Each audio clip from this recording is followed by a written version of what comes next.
नमस्ते दोस्तों, मैं विजय ठक्कर और आप लोगों का सबका स्वागत है हमारे एक नए वीडियो में। अभी आज का जो हमारा वीडियो का टॉपिक है ना, वो ये है कि why to start investment in your early 20s। अभी देखो, ज़्यादातर लोग हम ये 20s की एज में जब आते हैं ना, तब हम लोगों को एक नया जॉब लगता है और हमारी सैलरी आना शुरू हो जाती है। मतलब ये एक ऐसी एज होती है ना जहाँ से हम लोग हमारी अर्निंग स्टार्ट कर देते हैं। अभी ये एज में अगर आपने इन्वेस्टमेंट नहीं किया तो मतलब बिलीव मी, बहुत लोगों को ये लगता है कि भाई अगर हमारा इन्वेस्टमेंट वैल्यू, मतलब हम जो इन्वेस्टमेंट करते हैं, अगर उसकी वैल्यू ज़्यादा है तो हम लोग एक आगे जाके एक अच्छा रिटर्न बना सकते हैं। बट ऐसा कुछ भी नहीं होता है। जनरली क्या होता है ना कि इन्वेस्टमेंट में सबसे ज़्यादा और इम्पॉर्टेंट चीज़ होता है टाइम। अगर आपने ये टाइम पे इन्वेस्टमेंट स्टार्ट कर दी तो आप लोगों के पास एक अच्छा खासा टाइम होता है आपके इन्वेस्टमेंट को बहुत अच्छी तरीके से ग्रो करने का। फॉर एग्जाम्पल, अगर समझो आपने अपने अर्ली 20s में ही अगर इन्वेस्टमेंट स्टार्ट कर ली, भले वो इन्वेस्टमेंट 1000 रुपीज़ की हो पर मंथ या फिर 2000 रुपीज़ की हो, वो मैटर नहीं करता है। मैटर ये करता है कि आप इन्वेस्टमेंट स्टार्ट कर दीजिए।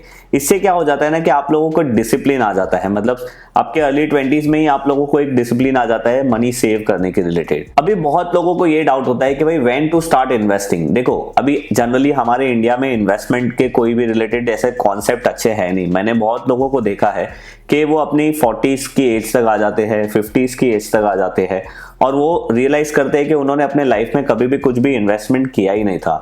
जैसे कि अभी आप लोग कभी देख रहे हैं, अभी जो हम लोग 2 साल से ये कोविड की सिचुएशन से फाइट कर रहे हैं, अगर ये सिचुएशन में किसी ने अगर पहले से ही अपने इन्वेस्टमेंट की होती तो ये एक ऐसी सिचुएशन है जब वो अपने इन्वेस्टमेंट को प्रॉपरली ये सर्वाइव करने के टाइम पे यूज कर सकता। पर ये टाइम पे बहुत लोगों ने रियलाइज किया होगा कि कभी भी उन्होंने कोई पैसे को सेव ही नहीं किया था, जिसके कारण अभी ऐसे टफ सिचुएशन में उन लोगों को बहुत सारी प्रॉब्लम आ रही है। तो अभी ये जो क्वेश्चन है ना, सब लोगों के दिमाग में आता है कि भाई व्हेन टू स्टार्ट इन्वेस्टमेंट। तो ये एक सिंपल क्वेश्चन का एक सिंपल सा आंसर है मेरे हिसाब से। अगर आप हर महीने 500 रुपया भी सेव कर रहे हो, मतलब वो फिर आपके पॉकेट मनी से हो या फिर आप अपने पार्ट टाइम जॉब से कमा रहे हो और उससे कुछ सेव कर रहे हो, तो मेरे हिसाब से आपको 500 रुपया तो 500 रुपया, बट हर महीने आप लोगों को इन्वेस्टमेंट स्टार्ट कर देनी चाहिए। मतलब इन्वेस्टमेंट स्टार्ट करने का कोई भी एक ऐसा स्पेसिफिक टाइम नहीं होता है, पर फिर भी मैं आप लोगों को बोलूंगा कि अगर आपने अपने अर्ली 20s में इन्वेस्टमेंट स्टार्ट कर दी है तो आपके पास एक मतलब 10 साल का एक अच्छा एडवांटेज है। अभी सेकंड क्वेश्चन सब लोगों के दिमाग में ये आता है ना कि भाई हमारा जो इन्वेस्टमेंट का रेशियो है वो क्या होना चाहिए। फॉर एग्जांपल, बहुत सारे लोग ऐसे बोलते हैं कि अगर आप 100 रुपीज अर्न कर रहे हो तो आपको 20 रुपीज इन्वेस्टमेंट करना चाहिए। अगर आप 100 रुपीज अर्न करते हो तो आपको 30 रुपीज इन्वेस्टमेंट करना चाहिए। मेरे हिसाब से अगर आप अर्ली 20s में हो तो आप लोगों को ये रेशियो के बारे में नहीं सोचना चाहिए।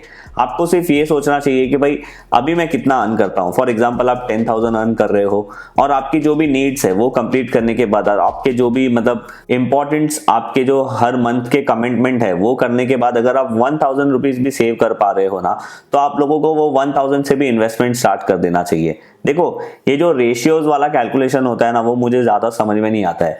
मैं हमेशा ये ट्राई करता हूँ कि मैंने अगर समझो 100 रुपीज कमाया है तो मैक्सिमम से मैक्सिमम मैं उसमें सेव कर सकूं और वो पैसे को मैं एक राइट वे में इन्वेस्ट कर सकूं।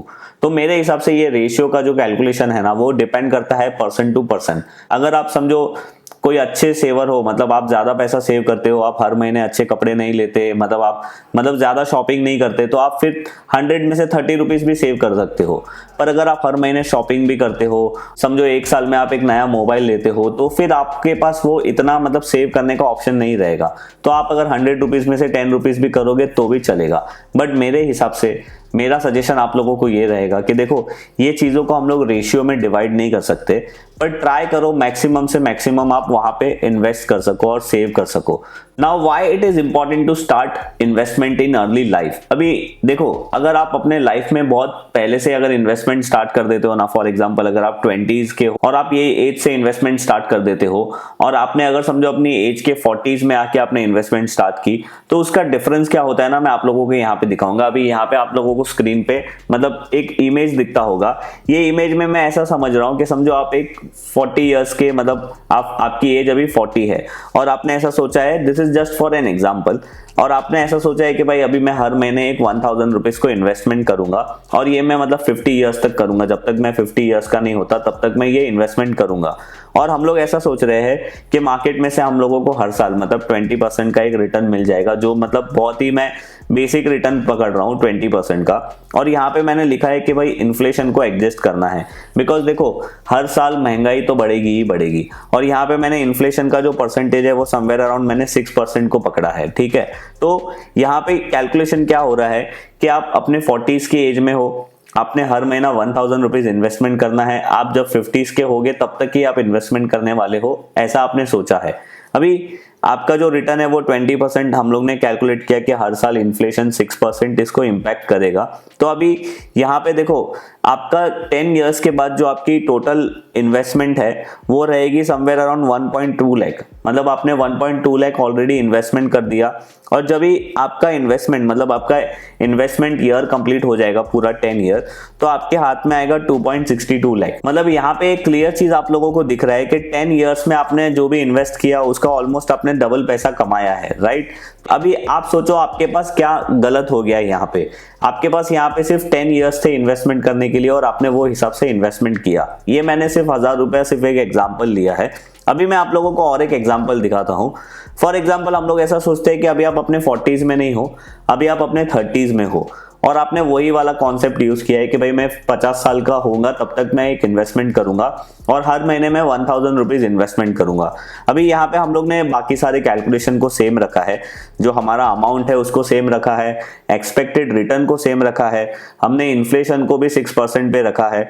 पर यहाँ पे हमने हमारा इन्वेस्टमेंट पीरियड क्या किया, 10 साल की जगह पे 20 साल कर दिया। बिकॉज पहले आप 40s के थे तभी आपने 10 साल रखा था, अभी आप 30s की एज में हो तो अभी आप 20 इयर्स, आपके पास 20 साल है मतलब इन्वेस्टमेंट करने के लिए। तो यहाँ पे क्या है ना, क्लियरली ये दिखा रहा है कि आपने मतलब 20 साल में 2.40 लाख आपने इन्वेस्ट किया, और यहाँ पे से जो आपको टोटल मतलब आफ्टर 20 इयर्स जो आपको टोटल पैसा मिलेगा वो रहेगा 13.2 लाख। मतलब आपने देखा जो फर्स्ट वाले एग्जांपल में यहाँ पे हमने देखा कि 10 साल के बाद हम लोगों को टोटल इन्वेस्टमेंट करने के बाद हम लोगों को 2.62 लाख मिल रहा था। अभी यहाँ पे आप लोगों के पास सब कुछ सेम था, पर यहाँ पे क्या डिफरेंस था कि आपके पास इन्वेस्टमेंट करने के लिए 10 साल ज्यादा थे। तो यहाँ पे आपका जो इन्वेस्टमेंट का जो मैच्योरिटी डेट है वहां पे आप लोगों के पास ऑलमोस्ट 13.2 लाख। मतलब आप डिफरेंस देखो, अगर आपने सिर्फ 10 साल इन्वेस्टमेंट किया होता तो आपको सिर्फ 2.5 लाख रुपए जितना मिलता, और अगर आपने 20 साल इन्वेस्टमेंट किया तो आप लोगों को 13 लाख मिला है। तो ये एक डिफरेंस होता है आपकी अर्ली एज में मतलब इन्वेस्टमेंट स्टार्ट करने का। अभी मैं आप लोगों को और एक एग्जाम्पल देता हूँ। फॉर एग्जाम्पल आप ऐसा समझो कि आप अभी अपने 20s में हो और आपने यही सेम, हमारा गोल सब सेम है। आपने ये सोचा है कि भाई मैं 50 इयर्स का होऊंगा तब तक मैं ये 1000 रुपीज हर मंथ इन्वेस्ट करूंगा। यहाँ पे मेरी रिटर्न एक्सपेक्टेशन है 20% पर एनम। अगर मैं इन्फ्लेशन को भी ऐड कर देता हूँ तो मैंने पूरे मतलब 30 साल में टोटल इन्वेस्टमेंट जो किया है वो 3.60 लाख किया है, राइट। पर जब भी मेरे 30 इयर्स कंप्लीट हो गए, मेच्योरिटी डेट पे आप लोगों को ऑलमोस्ट 55 लाख का इन्वेस्टमेंट रिटर्न मिलेगा। मतलब आप यहाँ पे ग्राफ देख ही सकते हो। अगर आप फर्स्ट वाला एग्जांपल देखोगे वहां पे क्या हो रहा था, आपने जितना इन्वेस्टमेंट किया ऑलमोस्ट उसका आपको रिटर्न मिला, बिकॉज आपके पास सिर्फ 10 इयर्स थे। यहाँ पे आप देखोगे तो ऑलमोस्ट 25% आपका इन्वेस्टमेंट है और 75% आपका रिटर्न आ गया 20 इयर्स में। पर अगर आप ये वाला कॉलम देखोगे जहां पे हमारे पास 30 इयर्स का टाइम है, तो यहाँ पे जो आपकी इन्वेस्टमेंट है वो समवेयर अराउंड 20% या 15% भी आप बोल सकते हो पूरे 13 इयर्स में। पर जो कंपाउंडिंग इफेक्ट है आपके रिटर्न पे वो आप लोगों को 30 साल बाद मतलब ऑलमोस्ट 55 लाख का रिटर्न दे रहा है। तो इसीलिए आप लोगों को आपकी कभी भी मतलब आपने मतलब अपना जितना जल्दी अर्ली एज में इन्वेस्टमेंट स्टार्ट कर लिया ना, उतना आप लोगों को कंपाउंडिंग इफेक्ट का फायदा होगा। तो हमेशा याद रखिए कि अगर आप अपनी कोई भी एज में हो और आपने अभी तक इन्वेस्टमेंट स्टार्ट नहीं की है तो मेरे हिसाब से अब आप लोगों को जल्द से जल्दी इन्वेस्टमेंट स्टार्ट कर देना चाहिए। बिकॉज यहाँ पे आप लोग कभी भी एक चीज ध्यान रखना, कभी भी हमारे पास सब कुछ आ सकता है। मतलब आपने एक बार पैसा लॉस कर दिया तो पैसा वापस आ सकता है, पर अगर आपने अपने लाइफ में से टाइम को लॉस कर दिया, मतलब हमने हमारे लाइफ में से टाइम को जाने दिया, तो हम लोग वो टाइम को वापस नहीं लेके आ सकते। तो इन्वेस्टमेंट में जो सबसे इंपॉर्टेंट एलिमेंट है वो टाइम ही है। तो आप जितना जल्दी इन्वेस्टमेंट स्टार्ट करोगे वो आपके लिए ही अच्छा है।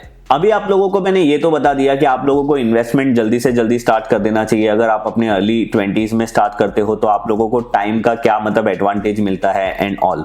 पर सबसे ज्यादा इंपॉर्टेंट क्या है ना, बहुत सारे लोगों को यही नहीं पता चलता है कि where to invest for more returns. अभी देखो, मैंने बहुत ऐसे लोगों को देखा है जो अपनी अर्ली 20s में या 30s में जो अपनी इन्वेस्टमेंट है वो सीधी एफडी में इन्वेस्ट कर देते हैं, बिकॉज उन लोगों को ऐसा लगता है कि भाई एफडी एक सेफ रिटर्न है, यहाँ पे हमारा पैसे को लॉस नहीं होगा, एक हम लोगों को स्टेबल रिटर्न मिलेगी। पर क्या कभी आप लोगों ने ये सोचा है, करंट जो एफडी के जो इंटरेस्ट है वो समवेयर अराउंड 6% है, और अगर मैं इन्फ्लेशन को भी 6% पकड़ता हूं तो आप एक्चुअली आपका पैसा बचा नहीं रहे हो, आप हर साल अपने पैसे को एक्चुअली खुद ही डेप्रिशिएट कर रहे हो। तो जो इन्वेस्टमेंट का जो एवेन्यू होगा, मतलब आपको जो अपना पैसा है, आप दो तरीके से इन्वेस्टमेंट कर सकते हो। देखो, सबसे बेस्ट तो आपके लिए मैं आप लोगों को बोलूंगा कि आप लोगों को म्यूचुअल फंड में इन्वेस्ट करना चाहिए, बिकॉज यहाँ पे क्या होता है ना, आप अपनी अर्ली 20s में हो, आपके पास अभी कोई भी ऐसा नॉलेज नहीं है रिलेटेड टू स्टॉक मार्केट कि आप डायरेक्ट स्टॉक मार्केट में आके एंटर करो और आपने इन्वेस्टमेंट स्टार्ट कर दी। तो मेरे हिसाब से आपको अपनी इन्वेस्टमेंट जो है वो अभी म्यूचुअल फंड से स्टार्ट करनी चाहिए अगर आप अपने अर्ली 20s में हो तो। बिकॉज इसका क्या फायदा है आप लोगों को कि यहाँ पे देखो, आपका जो एक कैपिटल है, आपने सोचा फॉर एग्जांपल, हमने जो एग्जांपल यहाँ पे लिया वो बेसिस पे हम लोगों ने क्या सोचा कि भाई हर मंथ हमारा 1000 रुपीज हमारा इन्वेस्टमेंट होगा। तो यहाँ पे क्या हो जाएगा कि आपकी हर एक मंथ में एक डेट फिक्स हो जाएगी जो आपका इन्वेस्टमेंट जाते रहेगा। सेकंड, जैसे जैसे आपने इन्वेस्टमेंट किया, समझो 5 साल बाद या 6 साल बाद आप लोगों को स्टॉक मार्केट के बारे में एक बेटर नॉलेज अगर आप लोगों को आ जाता है, उसके बाद आपको अपना इन्वेस्टमेंट वहां पे स्टॉप करके स्टॉक मार्केट में आ जाना चाहिए। बट अभी भी मैं आप लोगों को यही बोलूंगा कि अगर आप लोगों को स्टॉक मार्केट का प्रॉपर नॉलेज नहीं है तो उससे पहले आप लोगों को स्टॉक मार्केट में इन्वेस्ट नहीं करना चाहिए। कभी भी कोई भी जगह पे अगर आप इन्वेस्टमेंट कर रहे हो तो पहले आप लोगों को उसका नॉलेज होना चाहिए। फॉर एग्जांपल, अभी आप म्यूचुअल फंड में इन्वेस्ट कर रहे हो तो म्यूचुअल फंड का प्रॉपर नॉलेज लेने के बाद इन्वेस्टमेंट करना। बट मैं अभी आप लोगों को क्यों म्यूचुअल फंड गाइड कर रहा हूं, बिकॉज म्यूचुअल फंड इतने रिस्की नहीं होते अगर आप अपने अर्ली 20s में हो और इन्वेस्टमेंट स्टार्ट करने की सोच रहे हो तो। पर अगर आप अपने अर्ली 20s में हो और आप ये सोच रहे हो कि भाई मैंने इन्वेस्टमेंट स्टार्ट ही स्टॉक मार्केट से करना है, तो यहाँ पे थोड़ा रिस्क है। बिकॉज देखो, स्टॉक मार्केट ऐसी जगह है कि आपके कैपिटल को डबल भी कर सकता है और आपके कैपिटल को जीरो भी कर सकता है। यहाँ पे आप लोगों को क्या चीज की जरूरत है, एक्सपीरियंस की, और एक्सपीरियंस भी कैसा, प्रॉपर नॉलेज के साथ। मतलब ऐसा नहीं है कि आप लोगों को थोड़ी बहुत चीजें पता है और आप उस बेसिस पे इन्वेस्टमेंट कर रहे हो। तो मेरा सजेशन आप लोगों को यही रहेगा कि अगर आप अपनी अर्ली 20s में हो तो आप लोगों को स्टार्ट करना चाहिए म्यूचुअल फंड के साथ। यहाँ पे आप लोगों को रिटर्न्स तो ज्यादा ही मिलेंगे compare to all other assets class, अगर आप लॉन्ग टर्म के लिए यहाँ पे कंटिन्यू रखते हो तो अगर आप लोगों ने अभी तक इन्वेस्टमेंट स्टार्ट नहीं की है तो मैंने नीचे डिस्क्रिप्शन में लिंक दिया है, आप वहां पे अकाउंट ओपन करके म्यूचुअल फंड में या स्टॉक मार्केट में जहां पे भी आपको ठीक लगे आप इन्वेस्टमेंट स्टार्ट कर सकते हो। अगर आप लोगों को आज का मेरा ये वीडियो अच्छा लगा है तो आप मेरे वीडियो को लाइक जरूर करिए। अगर आप लोगों को ये लगता है कि ये वीडियो में मैंने कुछ नॉलेजेबल बात आप लोगों के साथ शेयर की है तो आप भी ये वीडियो अपने फ्रेंड्स लोगों के साथ जरूर शेयर करिए। अगर आप मेरे चैनल पे नए हो तो आप मेरे चैनल को सब्सक्राइब कर सकते हो। हम लोग मिलेंगे कोई ऐसे ही नेक्स्ट वीडियो में, तब तक के लिए बाय बाय।